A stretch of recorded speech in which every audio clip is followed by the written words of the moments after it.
South cinema हमेशा से ही leak से हटकर फिल्में बनाता रहा है, चाहे वो बाहुबली हो या फिर मगाधीरा या फिर ट्रिपल आर क्यों ना हो। आधुनिक पृष्ठभूमि पर पौराणिक कहानियों का चित्रण जिस तरह से साउथ की फिल्मों में देखने को मिलता है वो दुनिया भर के किसी भी सिनेमा में देखने को नहीं मिलता। यदि इसमें सुपर नेचुरल मिस्ट्री थ्रिलर का तड़का लग जाए तो समझिए कि मनोरंजन का स्तर किस ऊंचाई तक पहुंचने वाला है। एक ऐसी फिल्म इस वक्त सिनेमाघर में रिलीज हुई है जिसमें प्राचीन संस्कृति के साथ आधुनिकता का संगम देखने को मिल रहा है, जिसका नाम है कार्तिकेय 2। तो दोस्तों वीडियो को शुरू करते हैं, और अगर वीडियो अच्छा लगे तो वीडियो को लाइक जरूर कीजिएगा और चैनल को भी सब्सक्राइब कीजिएगा ताकि आपको इसी तरह के लेटेस्ट और फ्रेश कंटेंट देखने के लिए मूवीज को सर्च न करना पड़े। तो आइए शुरू करते हैं। फिल्म की शुरुआत होती है प्रोफेसर राव से, जो कि ग्रीस की एक लाइब्रेरी जा रहे थे और वो चोरी छुपे जा रहे थे। प्रोफेसर राव लाइब्रेरी में जाकर कृष्ण जी की एक बुक पढ़ने लगते हैं जो कि काफी पुरानी थी और रहस्यमय थी, और उस बुक के बारे में बहुत ही कम लोगों को मालूम था, इसलिए वे यहाँ पर चोरी छुपे आए थे। जब वो बुक पढ़ना शुरू करते हैं तो हमें 5000 साल पुरानी कुछ बातें पता चलती है, जिसमें हमें बताया जाता है कि जब कृष्ण जी जंगल में आराम कर रहे थे तो अचानक से एक शिकारी उनकी तरफ एक तीर छोड़ता है जो कि सीधा कृष्ण जी के अंगूठे में जा लगता है, जिससे कि उन्हें एहसास हो गया था कि अब उनका अंत नजदीक है। इसलिए अपने अंत होने से पहले उन्होंने अपने पैर का एक कुंडल या फिर कहें एक कड़ा एक आदमी को दे दिया, और उस आदमी को इस कड़े की जानकारी भी थी। उसे बताया गया कि पृथ्वी पर आने वाले जानलेवा वायरस का इलाज छुपा है इस कड़े में, जिसके बाद उस आदमी ने इस कड़े को बहुत ही सुरक्षित स्थान पर छुपाकर रख दिया। उसे खोजने के लिए एक विशेष तरह की चाबी बनाई गई है जो 2 भागों में विभक्त कर अलग अलग स्थानों पर छुपा दी गई है, और इस कड़े को ऐसा वैसा आदमी नहीं ढूंढ सकता, बल्कि वही ढूंढ सकता है जो कि इसके लायक होगा। तो इसी कड़े को ढूंढने की कहानी है फिल्म। तो अब आगे रामाराव आगे के कुछ पन्ने पढ़ने से पहले उस बुक के पन्ने को फाड़ कर अपने पास रख लेते हैं, क्योंकि उन्हें एहसास हो गया था कि शायद उनके पीछे कोई है, और सच में ही उनके पीछे कुछ लोग थे। और ये सीन यहीं पर कट होता है। अगले सीन में हम देखते हैं कार्तिकेय को। कार्तिकेय के पहले पार्ट में कार्तिकेय मेडिकल का एक स्टूडेंट था, लेकिन कार्तिकेय 2 में वो एक डॉक्टर बन चुका है, और डॉक्टर के साथ साथ वो एक तांत्रिक भी है। तांत्रिक जो काम कर सकते हैं वो काम कार्तिकेय भी कर सकता है। उसे इन चीजों के बारे में बहुत सारी नॉलेज है। और तभी कार्तिकेय के पास हॉस्पिटल से कॉल आता है। दरअसल हॉस्पिटल में एक सांप घुस चुका था और कार्तिकेय सांप को पकड़ने में बहुत ही एक्सपर्ट है। वो हॉस्पिटल आता है और उस सांप को बड़े ही आसानी से अपने हाथ से पकड़कर बाहर ले जा लेता है, जिसके बाद उससे पूछा जाता कि उसने ये काम कैसे किया, तो कार्तिकेय उन्हें बताता है कि उसने अपनी पल्स को नॉर्मल की, जिसके बाद उसने उस सांप को एहसास दिलाया कि वो उसे कोई भी नुकसान नहीं पहुंचाएगा। तो सांप ने भी उसकी बात मान ली। दूसरी तरफ हम देखते हैं डॉक्टर शांतनु या फिर कहे प्रोफेसर शांतनु। उन्हें भी इस कड़े के बारे में अच्छी खासी नॉलेज है, लेकिन उस कड़े तक कैसे पहुंचा जाए उसके बारे में उनके पास कोई भी लीड नहीं है। दरअसल उन्हें ये बात मालूम है कि उस कड़े से किसी भी तरह की महामारी या फिर किसी भी तरह बीमारी का इलाज किया जा सकता है, इसलिए वो उस कड़े को ढूंढना चाहते हैं और पूरी दुनिया में फेमस होना चाहते हैं। दूसरी तरफ एक मेयर हॉस्पिटल में हवन कर रहा था, और ये सारी चीजें देखकर कार्तिकेय उस मेयर को चाटा मार देता है, जिसके कारण कार्तिकेय को 1 हफ्ते के लिए सस्पेंड कर दिया जाता है। कार्तिकेय की माँ को बिल्कुल भी ठीक नहीं लग रहा था, क्योंकि उन्हें ऐसा लग रहा था कि उनके साथ बुरा ही बुरा हो रहा है, इसलिए वो कार्तिकेय को लेकर अगले ही दिन द्वारिका पहुंचती है। जिसके बाद कार्तिकेय वहां पर पूजा पाठ करता है, और जब वो नदी में डुबकी लगा रहा था तभी उसके हाथ में एक मोर का पंख आता है। द्वारिका में कार्तिकेय के साथ उसके मामा भी आए हुए थे, जो कि उसी के साथ रहते हैं। अब उसी रात कार्तिकेय के पास डॉक्टर राव आते हैं, जो कि काफी जख्मी हालत में थे। वो कृष्णा जी के बारे में कार्तिकेय को कुछ बातें बताना चाह रहे थे, लेकिन इससे पहले कि वो बता पाते कार्तिकेय ऑटो लेने के लिए चला जाता है, और जब वो वापस आता है तो डॉक्टर राव वहाँ पर नहीं थे। साथ ही कार्तिकेय ये सारी बात अपने मामा को बताता है। वो उनसे कहता है कि एक आदमी मुझे कृष्णा जी के बारे में कुछ बातें बताना चाह रहा था। वो आदमी कौन है मुझे तो ये भी नहीं मालूम है, लेकिन वो कुछ मुझे बताना चाह रहा था। यहाँ कार्तिकेय को ये बात भी मालूम चलती है कि उसकी माँ गायब हो चुकी है, और उन्हें ऐसा लगता है कि उनकी माँ किडनैप हो चुकी है, इसलिए वो ढूंढने लगते हैं। काफी देर तक छानबीन करते हैं, लेकिन उनकी माँ कहीं भी नहीं मिल रही थी। थोड़ी देर के बाद कार्तिकेय के पीछे पुलिस लग जाती है और उसे अरेस्ट कर लेती है। कार्तिकेय को ये बात बिल्कुल भी समझ नहीं आ रही थी कि आखिर पुलिस वालों ने उसे अरेस्ट क्यों किया है, लेकिन तभी यहाँ पर मुग्धा नाम की एक लड़की की एंट्री होती है, और वो यहाँ पर कार्तिकेय को पुलिस स्टेशन से बचाकर ले जा लेती है। दरअसल ये लड़की प्रोफेसर राव की पोती होती है, और प्रोफेसर राव ने ही ये सारे काम करने को मुग्धा से कहे थे। मुग्धा ये सारी बातें उसे बता ही रही होती है कि तभी अचानक से एक आदमी उनके पीछे पड़ जाता है, जो कि उन्हें पकड़ना नहीं चाहता था, बल्कि वो तो उन्हें जान से मारना चाहता था। वो आदमी दोनों को काफी देर तक पीछा करता है, लेकिन जब बीच में कृष्णा जी की मूर्ति आ जाती है तो वो वहीं पर रुक जाता है, और यहाँ पर कार्तिकेय और मुग्धा आसानी से वहाँ से निकल जाते हैं। ये सारी बातें कार्तिकेय जब अपने मामा को बताता है तो मामा उसे बताते हैं कि वो आदमी अबीर था। वो कृष्ण भक्त होते हैं और कृष्णा जी के लिए वो कुछ भी कर सकते हैं, यहाँ तक कि जान भी ले सकते हैं। इसके बावजूद उन्हें पाप नहीं लगेगा। अबीर के बारे में और सारी जानकारी इकट्ठी करने के लिए वो एक पंडित जी के पास जाते हैं। वो उन्हें बताते हैं अबीरों का इतिहास 5000 साल पुराना है। वो भी कृष्ण भक्त हुआ करते थे, लेकिन वो थोड़े नीचे जाति के होने के कारण बड़े लोग उन्हें किसी भी तरह से भक्ति नहीं करने दिया करते थे। इसलिए एक दिन उन्होंने कृष्ण जी की मूर्ति चोरी कर ली और ये बात जब उन लोगों को मालूम चली तो उन्होंने अबीरों को सजा दी और कई सारे अबीरों को मार भी दिया। तब से ही बचे कुचे अबीरों ने यह संकल्प लिया कि कोई भी इंसान जब भी कृष्ण जी के पास जाएगा या फिर उनके नजदीक जाने की कोशिश करेगा तो वो उसे जान से मार देंगे। लेकिन अगर कृष्ण पक्ष चल रहा हो तो वो किसी को भी नहीं मारते हैं और वहीं पर शांत खड़े हो जाते हैं। साथ ही कार्तिकेय को ये बात भी मालूम चलती है कि उसकी माँ किडनैप नहीं हुई है, बल्कि वो तो कृष्णा जी के एक सत्संग में थी। इसलिए कार्तिकेय उनसे मिलता है और उनसे कहता है कि आगे भी वो अपने सत्संग को पूरा करें और वो यहाँ से चला जाता है। अब आगे कार्तिकेय मुग्धा से जब बात कर रहा होता है तो मुग्धा उसे बताती है कि प्रोफेसर राव की कई सारी रिकॉर्डिंग्स उसके पास है और जब वो उन्हें सुनते हैं तो कोडिंग के द्वारा उन्हें पता चलता है कि प्रोफेसर राव और मुग्धा आखिरी समय पर जहाँ मिले थे वहीं पर कुछ रहस्य मौजूद है। इसलिए वो तीनों उस जगह पर पहुंच जाते हैं जो कि 5 सालों से बंद था। इसी जगह पर एक तालाब भी था तो कार्तिकेय उस तालाब में कूद जाता है और काफी देर तक ढूंढने के बाद उसे एक मोर मिलती है जिसमें कि संस्कृत भाषा में कुछ लिखा था। लेकिन तभी डॉक्टर शांतनु के गुंडे यहाँ पर पहुंच चुके थे। वो कार्तिकेय को मारने लगते हैं, लेकिन कार्तिकेय यहाँ पर किसी तरह से उनको धूल चटा देता है। और दूसरी तरफ हम देखते हैं प्रोफेसर राव को।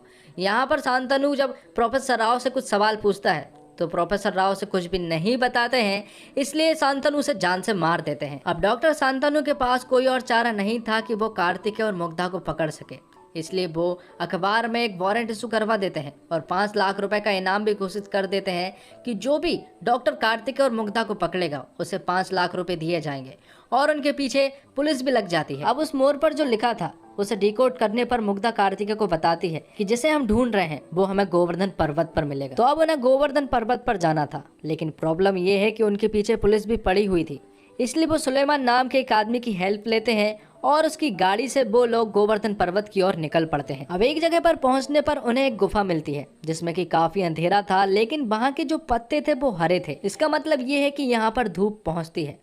और काफी देर तक ढूंढने के बाद उन्हें एक टेलीस्कोप मिलता है, लेकिन इसके बारे में उन्हें ज्यादा जानकारी नहीं थी। इसलिए वो धनवंतरी नाम के एक आदमी के पास पहुंचते हैं जिसका रोल प्ले किया है अनुपम खेर ने। यहाँ पर धनवंतरी के बारे में कुछ बातें पता चलती है। धनवंतरी कार्तिकेय और मुग्धा को पहले से ही जानता है क्योंकि वो डॉक्टर राव को बहुत ही अच्छे से जानता था। साथ ही में ये बात भी पता चलती है कि धनवंतरी अंधा है। इसके बावजूद उन्होंने कई सारी बुक्स पढ़ी हैं और यहाँ तक कि उन्होंने 4 बुक्स तो लिखी भी हैं। धनवंतरी उन्हें बताते हैं कि आज की जो टेक्नोलॉजी है वो पहले भी हुआ करती थी और इस टेक्नोलॉजी में डॉक्टर राव विश्वास किया करते थे, लेकिन और भी कई सारे लोग थे जो कि इन टेक्नोलॉजी का गलत तरीके से इस्तेमाल करना चाहते थे और प्रोफेसर राव इन्हीं लोगों के खिलाफ थे। अपनी जान का खतरा होने के बावजूद प्रोफेसर राव ने पहला क्लू हासिल किया जिसमें कि उन्हें पता चला कि इस कड़ी के द्वारा आने वाली महामारी से लोगों को बचाया जा सकता है। लेकिन अब बात आती है कि प्रोफेसर राव ने कार्तिकेय को ही क्यों चुना।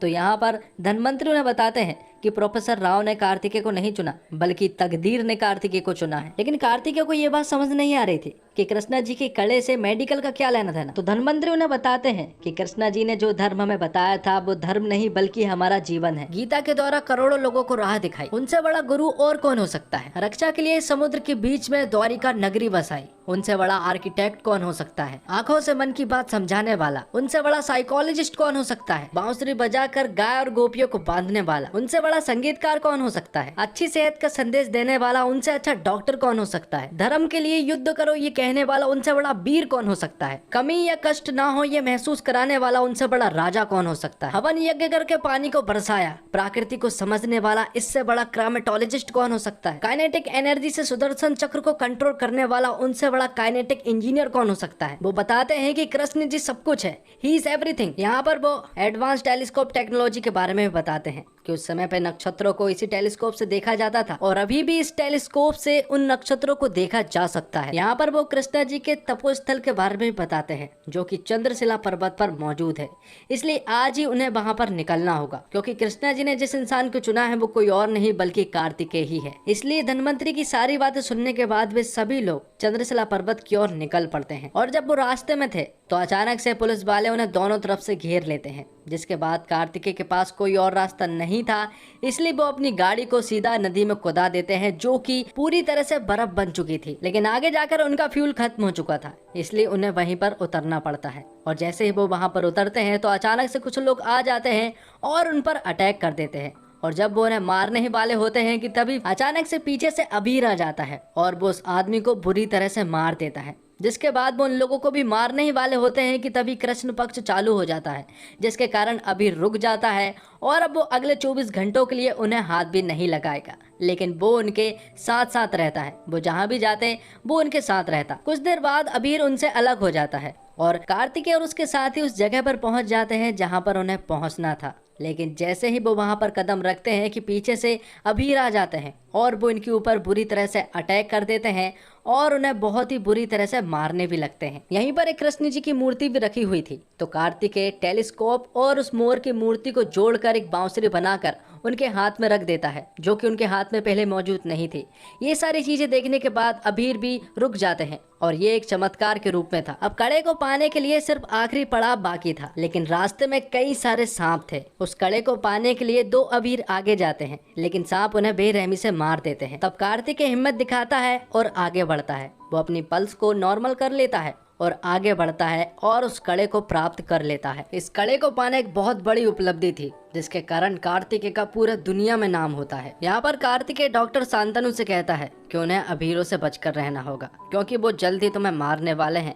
और ऐसा ही होता है, अगले ही दिन शांतनु को अबीर मार देते हैं। और फिल्म के आखिरी सीन में कार्तिकेय 3 के कुछ पोस्ट क्रेडिट सीन को दिखाया जाते हैं, मतलब कि कार्तिकेय 3 फिल्म आना भी एकदम तय है। तो दोस्तों, कार्तिकेय 2 में सनातन धर्म को विज्ञान से जोड़कर दिखाया गया है। साथ में हमें ये भी बताने की कोशिश की गई है कि आज के युग में कृष्ण हमारे लिए कितने उपयोगी हैं। फिल्म उन्हें अच्छे वास्तुलिपि और एक बेहतर संगीतकार के तौर पर प्रस्तुत करती है। दक्षिण भारतीय सिनेमा में रुचि रखने वालों के लिए यह फिल्म कार्तिकेय 2 में पारिवारिक मनोरंजन का अच्छा माध्यम दिखाती है। मौजूदा दौर में हिंदुस्तान की भावनाओं का उफान समझकर उसी के हिसाब से बन रहे दक्षिण भारतीय सिनेमा में भले ही इन दिनों फिल्म बनाने के बजट को लेकर तगड़ी बहस चल रही हो, लेकिन वहाँ की फिल्मों की तरफ हिंदी पट्टी के दर्शक अब भी आशा भरी नजरें लगाए रहते हैं। बाहुबली सीरीज की फिल्मों के बाद RRR की कामयाबी ने अतीत की कहानियों को भारतीय संस्कृति की खुशबू के साथ परोसने का एक नया दौर शुरू कर दिया।